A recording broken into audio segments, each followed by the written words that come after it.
Made it up this morning than I expected. Okay, I guess I'll start. My name is Travis McIntosh. Welcome to the cameras of Uncharted 3. I was lead programmer on Uncharted 1, 2, and 3, and for all three of those games, I was kind of the point man on cameras. This is kind of a brain dump. This is kind of a post-mortem. This is everything I think is interesting about cameras, and I'm just going to give you everything I got. Okay. To start out, in case you haven't played Uncharted, this is kind of a feel for what kind of cameras we have in the game. We have a lot of different cameras. We kind of take a kitchen sink approach to gameplay. So we have aim cameras, we're a third-person shooter. We have a standard follow camera. We have spline cameras. We have designer cameras. I looked through the code. We have 31 programmer-written cameras. And that doesn't include all the different settings designers can tweak and all the things designers can do to our cameras. We also have animated cameras, Maya cameras. Basically, we have a lot of different cameras, and as opposed to making a few big cameras that are really smart about figuring out what to do, we decided to make a lot of small cameras, each of which does a very specific task, and then blend using our camera management system between cameras one at a time. So so you can kind of see the camera stack. I'll go over this in more detail later. But the bottom camera stack is kind of the programmer camera stack. That's what cameras are actually playing. So we went from a follow camera, which is our third-person camera, to an aim camera. Now we're on an edge camera, which is basically a third-person camera, but for edges. Now we're on a spline camera, which is a designer setup camera, kind of a fixed camera. Now we're back into the edge camera, and now this is an animated camera, so this camera comes out of Maya. So a lot of different cameras. I'm going to go over the major ones, not all 31, but the major ones that are interesting in this presentation. I'm going to start with something that our designers do a lot. This is the basic follow camera, the third-person camera. So we're in this little test level, but assume we're in a nice level and we have a big, pretty vista. So a designer has this vista and they want to show it off, but they want to leave the player in control. So this is a kind of tool, an in-game tool that we wrote for them. What you can kind of see here is a blue dot and a yellow dot on a kind of green line. The green line is our camera spline. It's a Bezier spline, and the smaller yellow dot is on another Bezier spline. So basically our camera has two splines. One is where the camera is, and one is where the yellow dot is. So this is kind of a 2D projection of the camera looking straight forward. So you have the camera, you have the target, and you kind of move the camera around the target. It's kind of to give you a feel for it. So in-game, you can kind of move, as you move the camera with the control stick, you can see the blue and yellow dots moving to give you a feel of what's going on with this camera.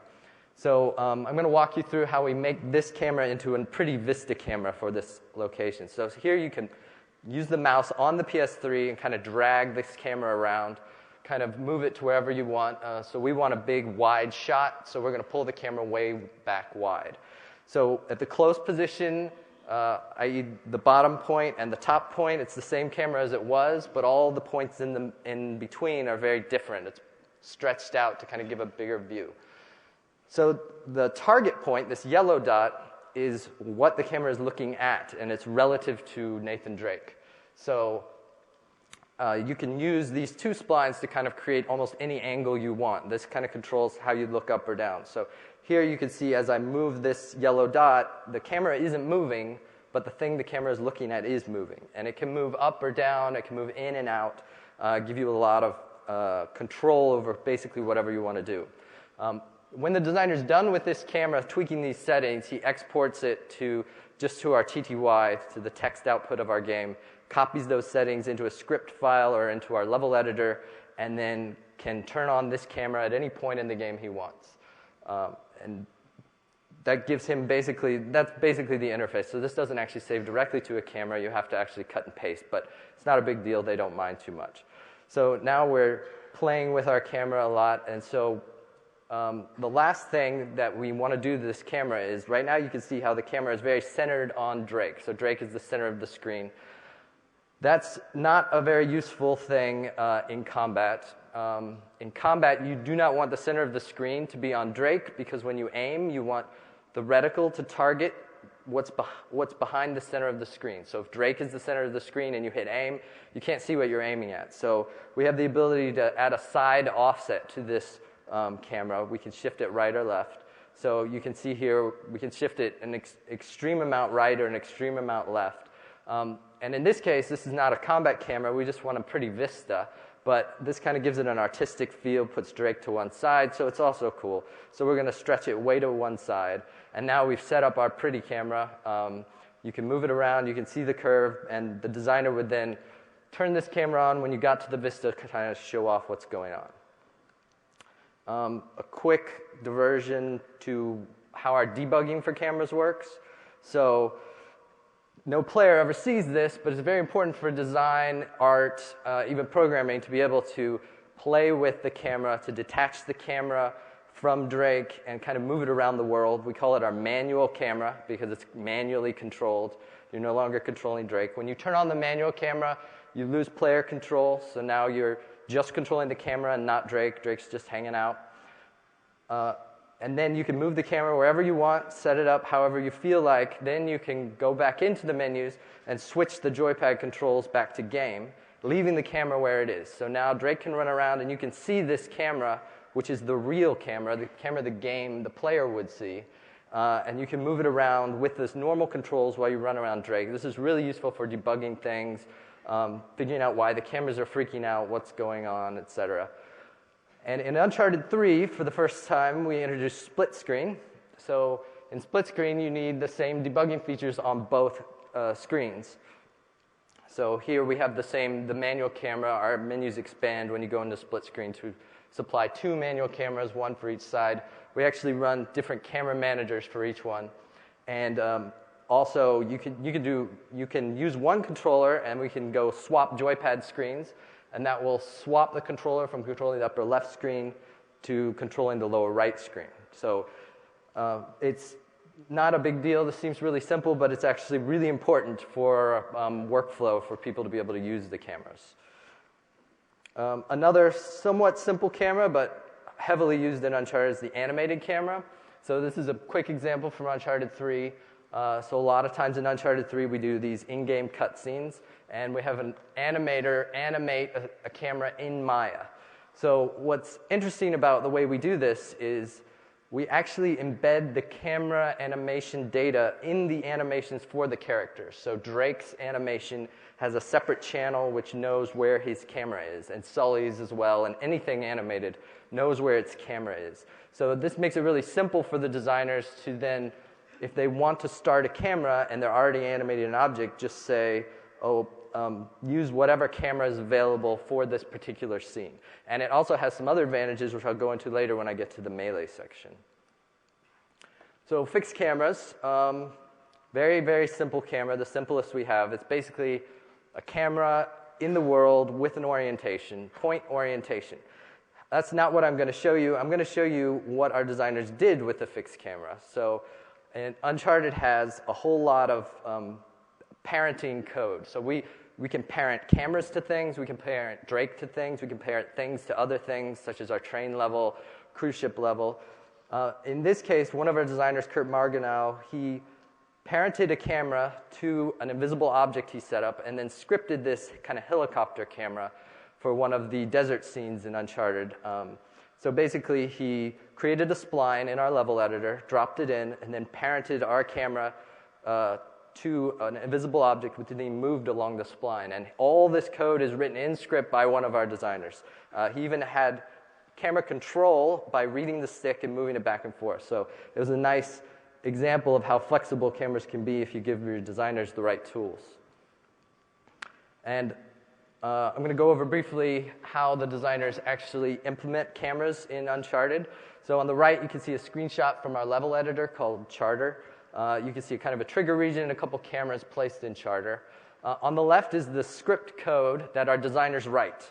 So there's a couple of simple script commands. The simplest is actually the second one, camera enable, camera 12, fixed, 0.4. So what this means is turn on a camera named Camera 12, and it's a fixed camera. That's the type of camera it is, and it blends in over 0.4 seconds. So this camera name comes from our level editor. So when you set up a camera in the level editor, you set up a name for it, and basically what this will do is it'll blend in over 0.4 seconds this camera.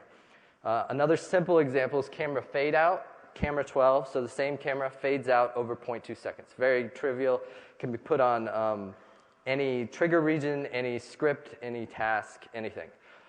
More interesting is this camera abandon flag. So we use this a lot. This is kind of a weird concept to describe, but basically sometimes you want a camera to turn on, and you don't want it to go away until the player does something else. So you might want a camera like that Vista camera I showed you a couple slides back. You might want it to show a really neat Vista shot, and then if the player aims and you go into the aim camera, if you let go of the aim camera, you want to go back to a standard gameplay camera. You no longer want to show off this Vista shot. So what camera abandon does is says, okay, this camera is gone from the designer stack. The designers no longer want it, but don't get rid of the camera in real life until some other camera comes over and takes this over. The final example here is this camera enable self. So this is what I was talking about with the animated cameras. So when a designer has written some script, and he will often animate characters or objects. And if those characters or objects, say Drake, you play an animation on Drake, say Drake has a camera animation embedded in it, well, to enable that animated camera, you just say camera enable self, which means whatever my current state script has played animations, if any of those have camera animations, turn them on. And so it's a very simple way. There's not like a separate pipeline for getting the cameras in. The animators just put them in, the scenes they animate, and the designers just say, start it up. Okay, so very quickly I'll go over basically, this is the early example from the overview, but I want to focus on these camera stacks. So there are two. There's the top camera stack, and you can see at the very top, camera push wide follow cam 1. So it's right under the first dotted line. That's a designer camera, but it's a third person camera. So a designer has done what I showed you earlier with tweaking the camera settings, and then he has enabled that camera. So it has a designer priority of 13, but it is abandoned. So that means once you aim, it'll go away. On the bottom is the real cameras that are actually enabled. These are the programmer cameras. They're driven by the designer cameras, but they're not the designer cameras. And there are two enabled here. First is the manual base camera. So this is a weird camera. It's basically a last-ditch camera. If something goes wrong and we run out of all the other cameras get removed for some reason, which shouldn't usually happen, but if it does, we have something to tell the renderer where to render the game from. So it's this manual camera. In a typical game, the user will never see this camera. And on top is the follow camera, which is this designer-enabled camera. So now the player aims, and notice the abandoned camera is now gone. Now he's back into follow camera.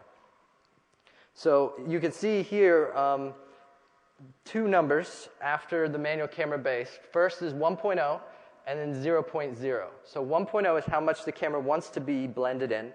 0.0 is how much the camera actually is blended in. So it's a stack, so the bottom camera gets as much as it wants. So camera and edge wants to be 100%, so it is 100%.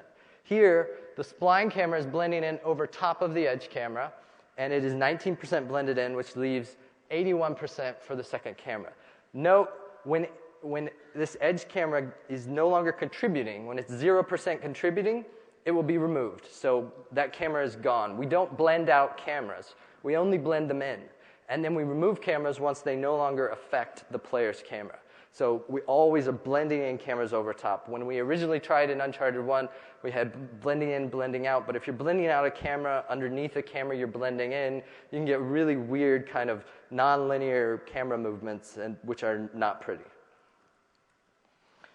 This is a quick side note. This is something pretty much everybody has to deal with if you give your player control with no player control cameras. So when you do a camera cut to show this pretty camera that the player isn't in control of, during the camera cut, if the player is holding down the stick, because our player controls are camera relative, the player would change directions. So you're holding down the stick forward because the camera's behind you. The camera cuts to the side. Now forward is no longer forward, it's left. And so Drake would change directions. So instead what we do is we say if the stick is being held down and we detect a camera cut, we just preserve the previous camera and do all the controls relative to the previous camera until the player lets go of the stick. So if you're holding forward and the camera cuts, Drake will continue walking in a straight line until you let go of the stick or turn it too much, like over a certain angle threshold. Spline cameras. So you've seen a couple examples of these in the overview and in that previous example. So what is a spline camera? So a spline camera is not a camera on a spline. This is a good example of a spline camera. We use these all the time in traversal when the designer wants a lot of control, not just putting the camera in one place, but having the camera move with Drake as he moves. So a spline camera is really, it's a set of fixed cameras. So each camera is fixed in space, tied together by a spline. So here's a third-person view, a debug view. So you can kind of see, here's Drake and here's the spline. So the spline defines where Drake can go, where the camera system cares about Drake. And you see these two white dots. So these two white dots each represent a different fixed camera, so a camera fixed in the world. And as Drake moves along the spline, the green dot is the point on the spline closest to Drake. So you can see here the green dot is 50% between control point 1 and control point 2. That means we just take the camera for control point 1 and the camera for control point 2, and we blend 50% between them. And we just adjust this as Drake moves with a couple of springs. So as you can see, this is really flexible. You can have a lot of different cameras attached to one spline, as many as you want, basically. And as you follow the spline, as Drake moves along the spline, the cameras will just go from your one camera to another camera to another camera. You can see the control points moving and the camera moving. This little green thing up top is the camera as it moves with Drake. And you can use these in one long line, or we've even, in Uncharted 2, we had these giant cylindrical things Drake had to climb around, and we would just do a looping spline camera around him, so as he climbed around, the spline camera would move with him, so it would kind of loop. Aiming camera. Aiming camera, pretty simple. There are some caveats, some tricky things to the way Uncharted does aiming. So in this simple case, you're just pulling the camera in. Center of the screen is maintained, no problems. Here's our cover camera. So for gameplay reasons, we want our cover camera to be significantly shifted out, so you can kind of see a big, much farther to the right. What that means is because the offset of the camera from Drake is changing significantly, and you can see here how much it shifts to the right. That means if we maintain the camera direction, the center of the screen will shift. So as a player, you never want the center of the screen to shift. If the center of the screen shifts, that means when I hit the aim button, what I wanted to aim at is now no longer what I'm actually going to aim at. So in order to solve this, we basically did a lot of math backwards and forwards for every camera, which is non-trivial because it means anytime I make a tweak to the follow camera, anytime I want to change how it works, I have to solve a geometric equation backwards so that I can present the camera with, basically what we want to be able to do is say, camera start, and make sure your center of the screen is right here, but preserve all the other things about you that make you an aim camera, i.e. you need to be the same offset away from Drake, you need to be able to rotate in any direction as you blend in, etc. In the future, I would love to change this, kind of solving my equations both ways, and just do a numerical solver that iterates over them, any camera, and produces the camera I want. In actual fact, we've already done this. We just didn't in Uncharted 1, 2, and 3. Here's another camera, a very strange camera from Uncharted 3. So we had some gameplay where we wanted the player to be able to hang on a ledge like this and shoot a guy standing on a platform above him. So we're in this view, and Drake wants to shoot a guy aiming down at him. That was really tricky, and the main reason was all of our cameras rotate around world space up, and this is a really good feeling for a player. This is what you typically want. In this case, if you're rotating around world space up, that means when you're aiming up, you're actually just rotating like this. And as an aim camera, you want to be able, if I push the stick left, I want the reticle to move left. And if I push the stick right, I want the reticle to move right. So for a player, in order to feel like you're actually controlling the reticle, that's what you need. So that's what we did. But as you can see, it produces some kind of weird side effects. So when you're horizontal, you want the world space up to be the place you rotate around. But when you're vertical, you want it to be kind of sticking away from the wall. So you have to change the vector that the camera's rotating around as the player aims. And you can kind of see here, you get this rolling, twisting motion as Drake aims, which is a little disconcerting, but in playtests we found that it was actually very intuitive for players, because what they really care about in this section of gameplay is that the direction they push their reticle is the direction that the reticle moves. And so even though the roll kind of was weird, most of the time they were aiming straight up. And even when they wanted to aim straight up and then shift to straight left, it did what they wanted. It's kind of a lesser of all the evils. I couldn't come up with any math that would solve this in any different way. So it seems like the right solution to us. I'm going to briefly go over how we do camera collision in our third-person cameras. So as you can see here, we have a bunch of probes we do, kind of in a fan, that allow the camera to get pushed around corners. So you can see that they're tighter near the center, near where the camera currently is, and they kind of spread out as you go. So all we have to do then is, as Drake runs around the corner, if the center probe, the probe that tells us that we can see the player, hits, we just look at all the probes in the right side and the left side and pick the side that has the least number of actual collisions, and then shift the camera that direction. Note that this only happens, this pushing around corners only happens during non-combat gameplay. So when we first showed Uncharted 1 to the press, we got a lot of bad feedback. This is way back when we first showed it the first time. We got a lot of bad feedback about our camera systems. And it was because we had tried to do a lot of things to help the player. We wanted to show the player the enemies. So when you take cover, the camera would kind of shift to show you where the enemies are. Or when you did a roll or got shot, we would shift the camera to show you the direction.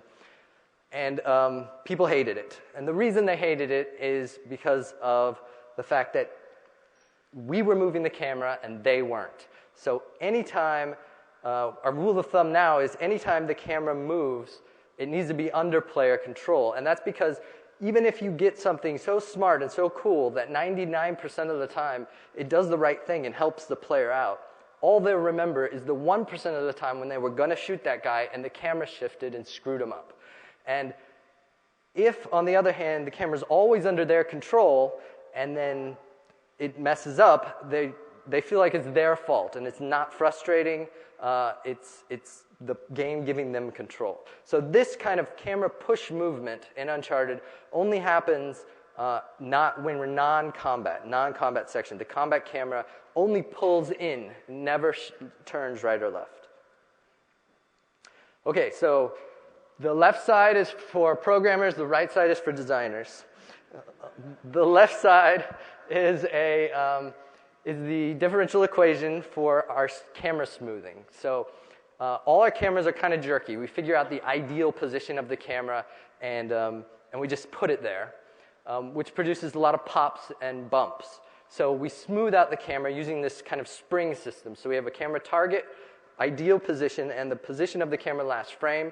We attach a spring to it, and it kind of pulls the camera around. So it's not just a spring system, it is a damped spring system. So think of it like the shocks on your car.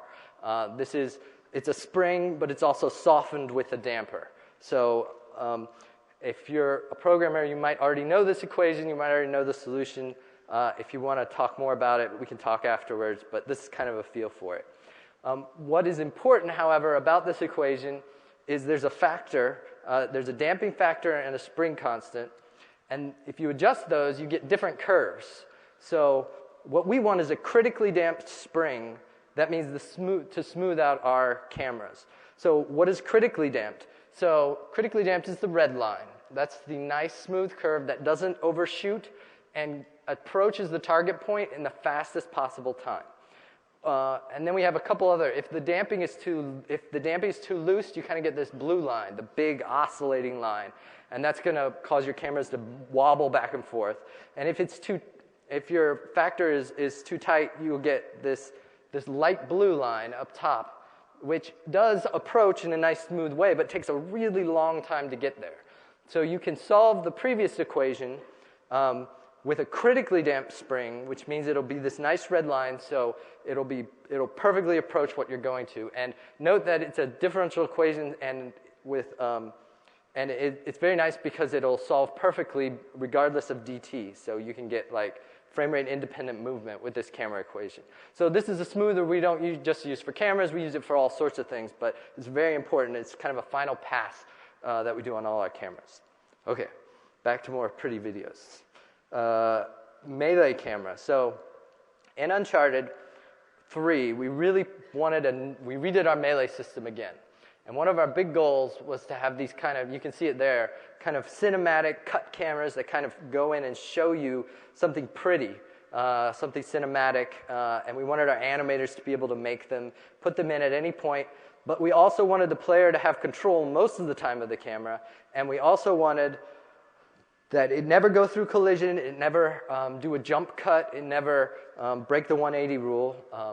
So a jump cut is a cut that's way too small, so it feels disconcerting. And breaking the 180 rule means if the Drake is on the left side of the screen and the guy he's fighting is on the right side, we never want that to flip. That's basic cinematography 101.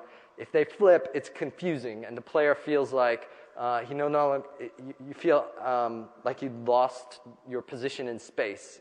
So it's really important to not break those rules and not go into collision.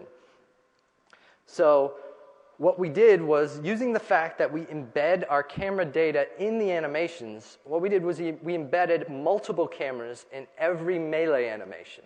So Drake would have 4 or 5 different animated cameras for every melee move he had, or 2 or 3, or sometimes 1, but depended on our animators. And what we could do is, when we started a melee animation, we could analyze all those cameras and pick the one that fits the situation the best. We could run collision on the entire camera. We could check for jump cuts. We could make sure it didn't break the 180 rule and pick the one we liked the most. And if none of them were available, like they all collided or there was no good one, then we stayed in normal camera mode like this. Note that if we knew we could cut a camera, we could also cut both characters. So we would pop both characters into new positions if the camera cut, and if the camera didn't cut, we'd blend them. So you would never see the pop because it was always covered by a camera cut, and if it wasn't covered by a camera cut, it wouldn't pop. So this is this again. This is it one more time, but this time I turned on debugging for camera collision. So you can kind of see these green lines, 1, 1, 1. So 1 means one means it's one camera, and each line is a frame of the animation. So what we could do is, because we have the entire camera animation embedded in the animation, we stepped through the animation before we played it and did raycasts from the target point, which is Drake's position, which is embedded in the animation, and the camera's position embedded in the animation. And we could run these raycasts with a one-frame delay and check if the camera was not just going to start in collision, but was ever going to be in collision during the entirety of the melee move, which allowed us to make informed decisions. So if you have a really huge sweeping camera that shows you pretty stuff, you can guarantee that it doesn't go through a wall halfway through. Because if you have cameras that turn on and off a lot, it's really disconcerting to the player. If you do a camera cut, you want it to take a while, to last quite a while. That's an example of when it didn't work. And you can see here you have two different cameras, so the 0 and the 2. So that means the animator put 2 inside, and we got to pick between them which was which, and choose the one we liked the best. So, and just a note, so I was the point man on cameras, but there were a lot of programmers working on cameras on Uncharted, just like everybody works on everything at our company. So I did some of this, but this Melee camera is done by one of our programmers, Ian Jones, who did some really cool stuff with this. I just want to point out a couple people as we go, but there are tons of programmers at Naughty Dog who've invested a lot of time into our camera system. This is our cover camera. So there are a couple things to note about it. It's a fairly simple camera. When Drake's in cover, it kind of shifts the camera forward so you can kind of see around corners. Also note that as he switches directions here, left and right, we're actually not using one camera. It's actually two. It's a right cover camera and a left cover camera. They share code, but their settings are very different.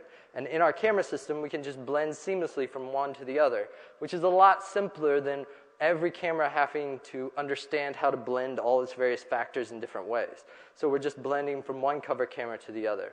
Another thing I want to mention here, specifically since this is a problem not only in the cover camera, but in a lot of different cameras, which is what do you do when the camera kind of pulls in too close? So the player wants to look backwards, but Drake has his back against this wall. So I can't put the camera low because it'll clip through Drake's head.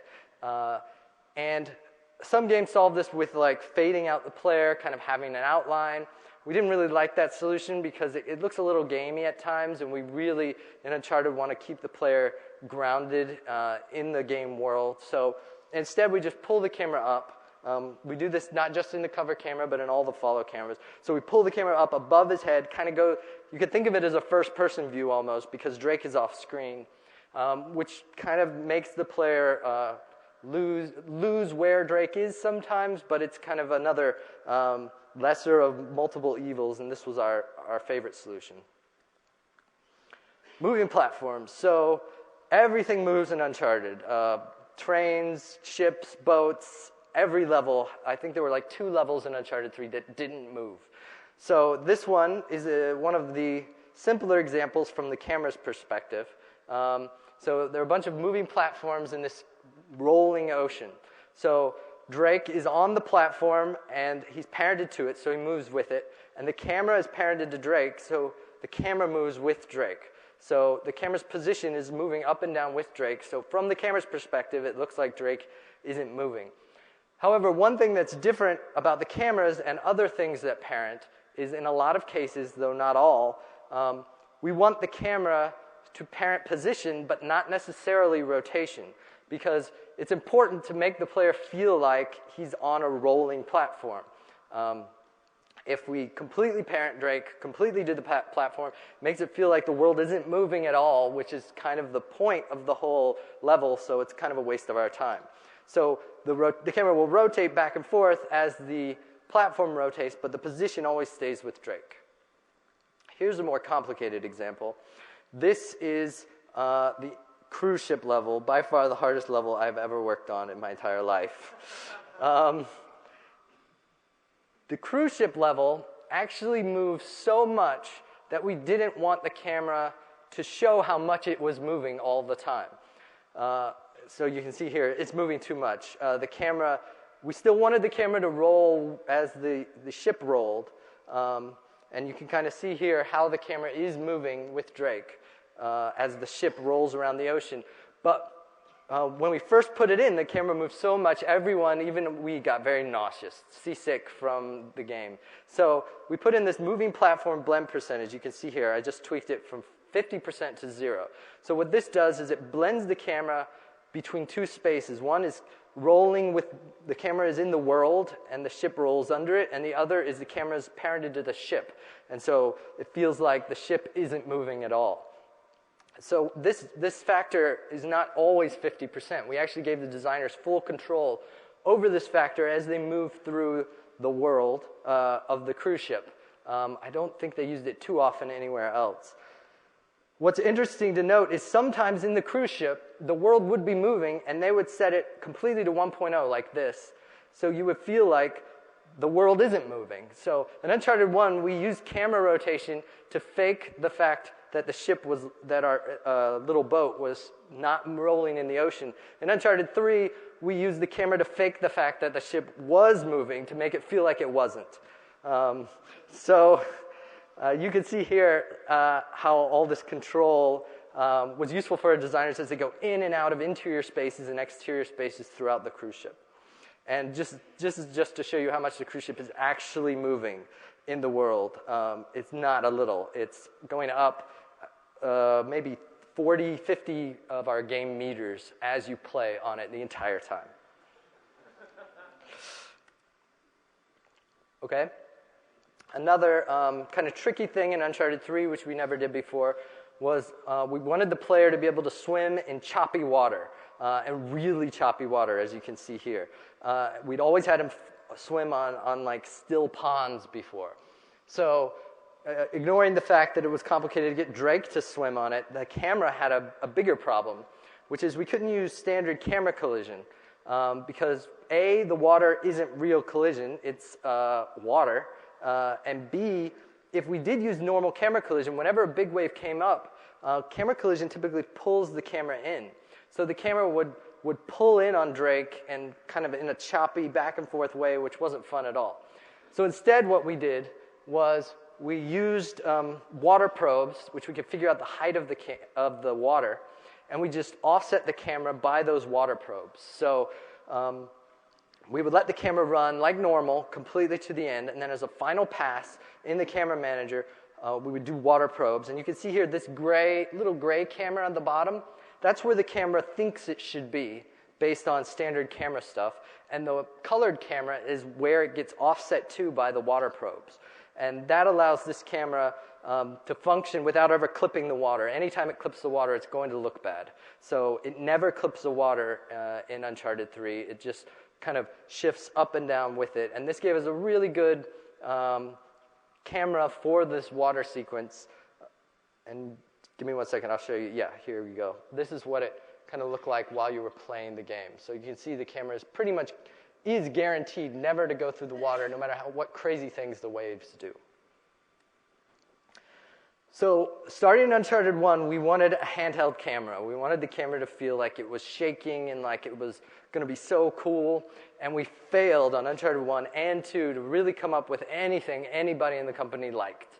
And on Uncharted 3, we finally got something we kind of like. And basically, our problems in Uncharted 1 and 2, the number one problem was we kept thinking of a handheld camera as from a movie camera. So in a movie camera, you want the handheld to like jitter and jiggle and bounce as you follow the player through. In a game, when you have high-frequency movement like this, what you get is instead you get the camera, people think the camera is buggy or they think the frame rate is low. So instead, and you can see here an example, we did really low-frequency movement, so kind of like huge impacts as he lands. And you can see I'm going to go do that again without the camera shake in, so you can kind of feel the difference. So the camera shake, we implemented it this way. Now, we originally, in Uncharted 1 and 2, were always trying to come up with systems. We wanted programmers to be able to implement like some sort of spring, and we'll pretend like it's a cameraman, and we'll move him left and right, and we'll do all this really neat, fancy stuff. And we never got it right. So instead, what we did in Uncharted 3 was we gave the total control to the animators. You can see here, this is script code written by our animators. And on the left are player animations. So these are all different animations Drake plays. And then this :anim is going to name a camera additive animation. So this is a camera animation that's just like a delta. It's usually a delta rotation. We support position movement, but we don't support collision with position movement. So anytime they move the camera, it might go through a wall. So typically, they don't do any movement on the cameras, just rotation. And you could, as you saw, slow rotations. So they can tie it to a frame. That means when Drake is on tense idle to run 180R, on frame 2, we start this camera animation, and it's 10% of this camera animation. And you could have multiple of these camera animations on different frames for each Drake animation, and they can extend past the animation or get cut off. And this was all done by our animators. Once this was written, we didn't help them at all. They just took it from us, and it was really nice. Okay, I'm approaching the end here, so I'm going to go over 3D. So 3D was a big deal. This is the first time we ever did 3D in Uncharted.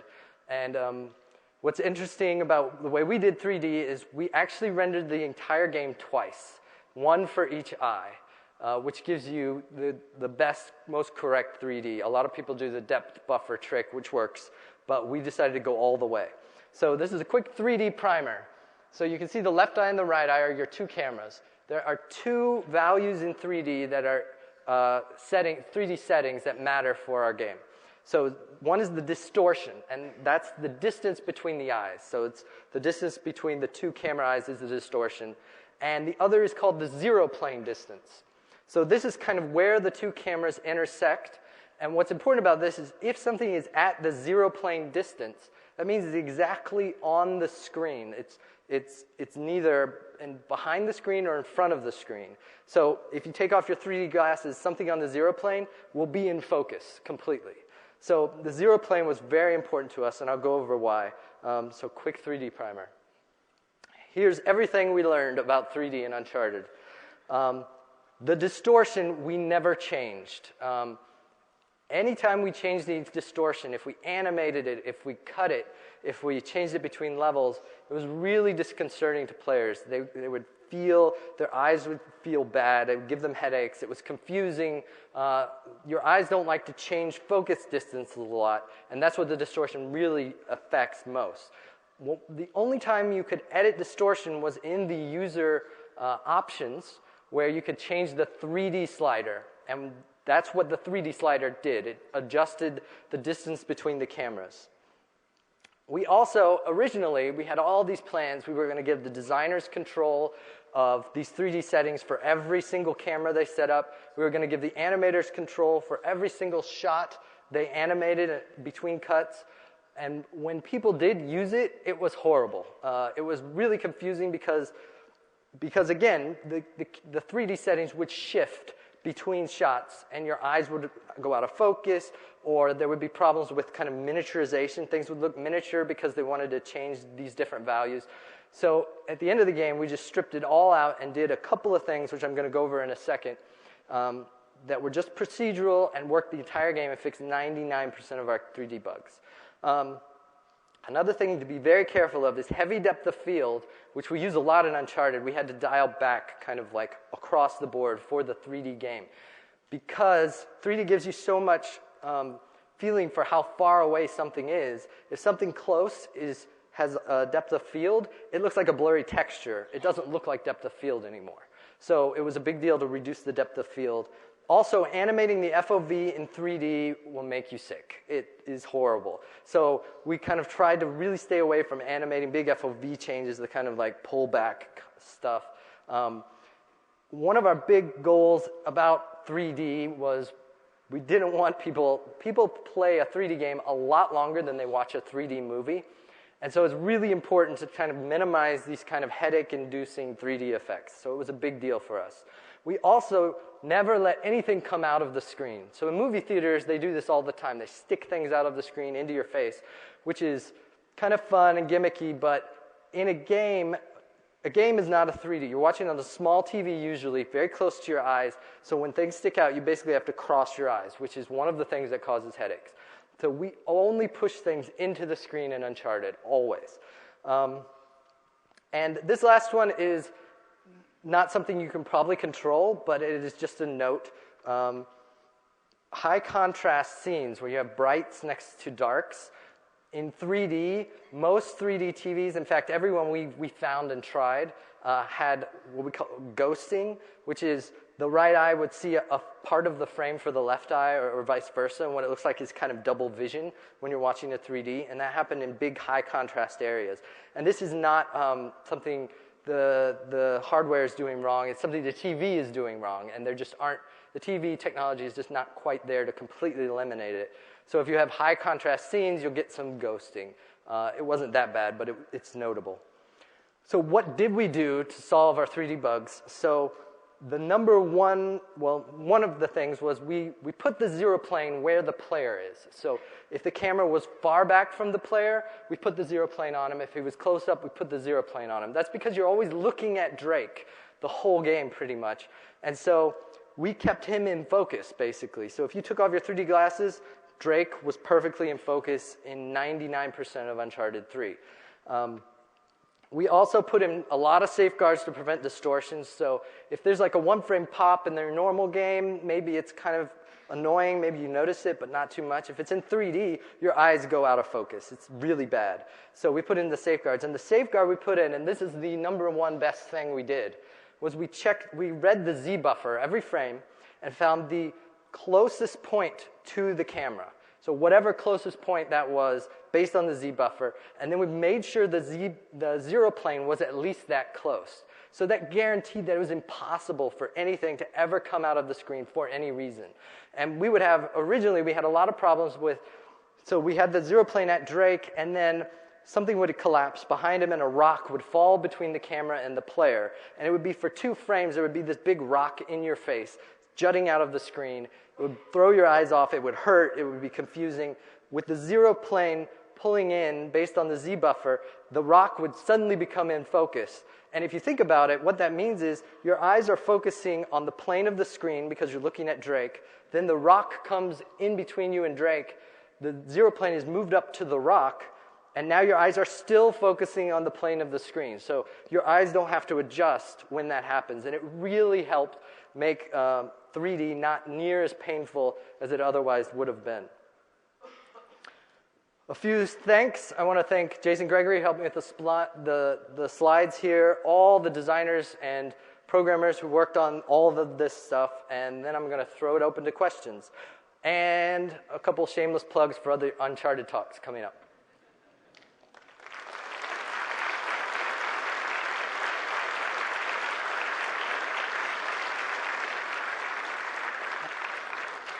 Hello. I just have a quick question on one of your last points. When you moved the zero plane, did you blend it or did you pop it? Popped it. So the question was, when I moved the zero plane in, did I blend it slowly over time or pop it? I just took the closest point and set it every frame straight up, and it was not noticeable at all. Go ahead.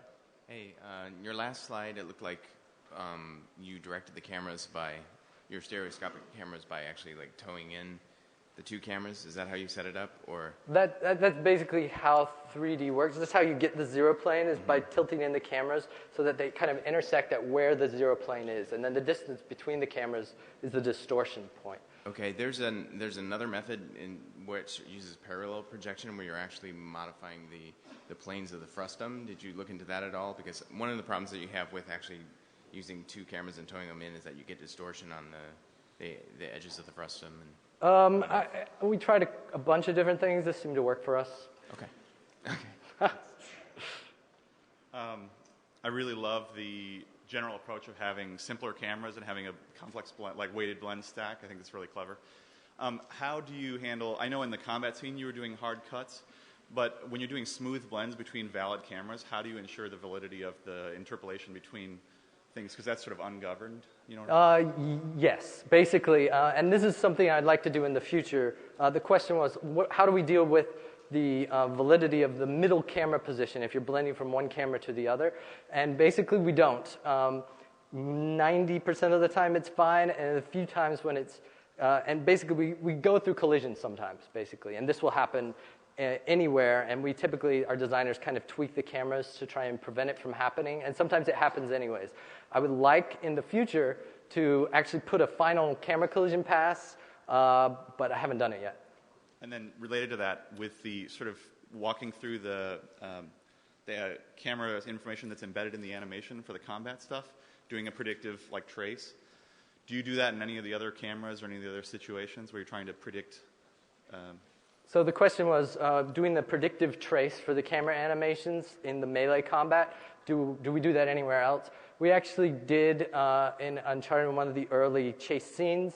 We would have people grab Drake catch him as he was running, and we used basically the exact same code to do predictive camera traces, but it was only for animated cameras because otherwise the thing about animated cameras is we actually have all the information about where the camera is going to be for the entirety of the animation. So we can do the predictive camera trace. If it's a more procedural camera, it's a lot harder to figure that stuff out. Hi, quick first question. Will these slides be available? They should be. I think all of the slides will be available. I'll try to make sure they are. Okay, and so when you talked about dealing with collisions and you mentioned that you just pull the camera in, did you have to deal with, or if you did with any clipping when Drake was going around corners, how did you address that issue?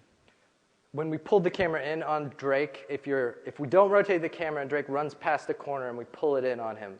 So is that the question? Well, the question, for instance, if Drake is running over here, let's say this is a corner and there's a wall over here, and he suddenly turns left and go that way, the camera should be, I would imagine that it would be falling this way, and then suddenly it has to traverse through that way, but then it's likely going to either clip around the corner or go through the wall. How do you get it to go around it?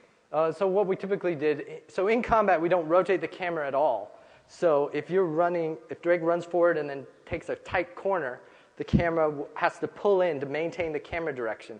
It's very important for combat that the camera direction be maintained. So we would just, so we did two things. One, we would pull the camera in very quickly, and sometimes it can theoretically clip. In practice, it typically doesn't. But the other thing we did is when we pull in close to Drake, the camera shifts up, kind of above his head. So we're both pulling in and up at the same time. And we have much tighter springs when you run in combat than we do in kind of normal third-person mode. So the tighter springs pulls the camera in faster, and it just mostly works. So you never had to tell the camera never had to push it to the opposite side to go away from the wall? No, we don't. We won't push the camera in combat because it's just like you're looking. There's a guy over there you want to shoot. You're running towards him, and then you decide to run right. If we push the camera in any direction, you've lost your aim on the guy, and it's really frustrating for the player. So we never do that. We always maintain the direction the player wants. And my last question is about the probes that you have around the player. Do you assign weights to them in order to because you're talking about you have those several probes around, and you mentioned that you would put the camera on the opposite side of the collision. Did I get that part right? Basically what we do the probes in kind of a wedge, and then we start here, and if there's a collision, we examine all the probes all the way down the wedge and kind of weight the ones towards the center higher and figure out, basically we're trying to figure out a direction to go. We don't necessarily go straight to one of the probes, but we want to know which direction to turn. And so we can kind of examine all the probes in both sides, see where they hit, which is closer in, and kind of weight them all, come up with some factors, and decide a direction to go. Thank you. Sure. Hi. So my question was when you were talking about the 3D and you were talking about where the camera is like the zero plane, is how does the UI work when you were doing it in the 3D? Because like the UI is always kind of important. Is what the UI had its own camera and its own like 3D camera, so it was in a different. The UI was kind of in a different. It used the same kind of distortion value, but the zero plane was not the same zero plane for the UI. So. Gotcha. Thank you. So it seems like your camera system is doing a fair amount of processing, especially with the predictive traces on the animated cameras and whatnot. Were you able to push much of that to the SPUs, or was it all done on PU? Yes, all the collision probes that I showed you up here, including the raycasting trace, were basically one frame delayed. So we would kick all the, okay, let me take that back. So some of them, the probes in the follow camera, we kicked them early in the frame and gathered them later. And then the long raycast probes, we actually did the frame before because we knew you were about to go into a melee camera. So we would do the probes, kick all the raycasts, and then the next frame, gather the results, and then deal with them. So we never waited on SPUs. We did a lot of it on the SPUs. Can you comment on any performance trade-offs you had to make to render the scene twice in 3D? Yeah, it was. So there are a lot of problems with that. I could give a whole talk on how complicated that was. Suffice to say, We did some resolution tricks to reduce the pixels. We had to do split screen anyways, so we had to solve a lot of these problems. We actually had objects would be marked as don't render in 3D. We went over like all the levels in the game to deal with that, and we had a lot of SPU problems because we do a lot of rendering work on the SPUs, so we had to do it twice. The frame rate is slightly lower, but pretty good in 3D, and it took, let's just say it was a lot of work. Hello, I have more of an organizational question. With some cameras defined by animators, some other cameras defined by designers, how you maintain the cinematic presentation homogeneous? Was there any cinematic director advising or supervising the whole process? So the question was, like, how do we manage making sure we have all these nice cinematic cameras that seamlessly blend? So the typical way we set this stuff up is a designer will set up his level, and then he will sit down with an animator, and they will say, okay, so we want this scene to play out this way. If it's an in-game cutscene like that, they'll sit down with the game director or the writers and kind of figure out kind of what they want, and then all those people, 2 or 3 or 4, will go together and just do it and then iterate on it. So we have a lot of people just sitting down together in a room, just doing it over and over until it looks good. And there is, of course, we do have a game director who has kind of the full vision for the game, and he will be somewhat involved or heavily involved depending on how important it is. So the vision is held by one guy, but each designer is responsible for their kind of level and that sort of thing. So no cinematic cameraman, but more of an animator meets designer. We have some animators who are very cinematic, I guess, like the lead animator or the cinematics animator would be. They do lots of different things, but they also do that. And some of our designers are really cinematic. So it's kind of like everybody has their say. Many things. Sure. So when working with when transitioning between 2 different cameras that have different offsets, you mentioned that you had to, solve and find out where the player was aiming so that the aim position doesn't move. But in doing that, you have to assume some focal length. How did you define what the distance was that the player was aiming towards? So we actually the question is, how do we know where the player is actually aiming when we switch between 2 aiming cameras? So it's actually not a focal length, it's actually a collision probe that comes out of the camera, again, an asynchronous collision probe done every frame. So we always know the actual collision position of what is under the reticle. So whenever we need to know, okay, where's the center of the screen in 3D space, we would just use that collision probe and it would tell us, oh, it's right here in this position. And actually, something I didn't mention, but sometimes it would be too close to the screen. So Drake is up against a wall and he hits the aim button, but it's a big flat wall. You don't want to, in that case, in order to maintain the center of the screen, you actually have to shift the camera way to the side, which is really confusing for a player. So we actually have kind of like the center of the screen has to be at least a certain distance out, and if it is too close, we just maintain the camera direction instead of the center of the screen. All right, and then my other question is, on every project I've ever been on, the camera is like the little redheaded stepchild of a system that nobody wants to own. How do you think it was it sounds like you guys put a lot of time into your cameras. So it's like the exact opposite of what I usually see. Like, how do I convince everybody to actually put real time into our cameras? Yeah, I don't know how to convince designers. Every designer I've worked with is very interested in the cameras. Yeah, I'm a designer. Okay, there you go. And I don't know. I've always liked cameras myself, so I thought it was really interesting. I think one reason our cameras are more fun for us to write is because we have this kind of modular system. Like, there aren't Uber cameras. I found that in the past at other studios, there was one giant camera that does everything, and it becomes a mess. And as a programmer, the worst thing to do is work on somebody else's messy code. Whereas with our camera system, if we want a new camera, you write your own camera, and it's very small and compact and utilizes a few systems we have, and then you just blend that in as a new camera. And because it's so modular, it's easier to work on. Like I said, I was not the only camera programmer to write cameras. half the programmers on our team wrote cameras, and they all wrote it for the system they were working on. The Melee camera was written by the Melee guy, and the AIM camera was written by the Gunplay people, and et cetera, et cetera. So that tends to work for us. I don't know. All right, thanks. Sure. Okay, thank you very much.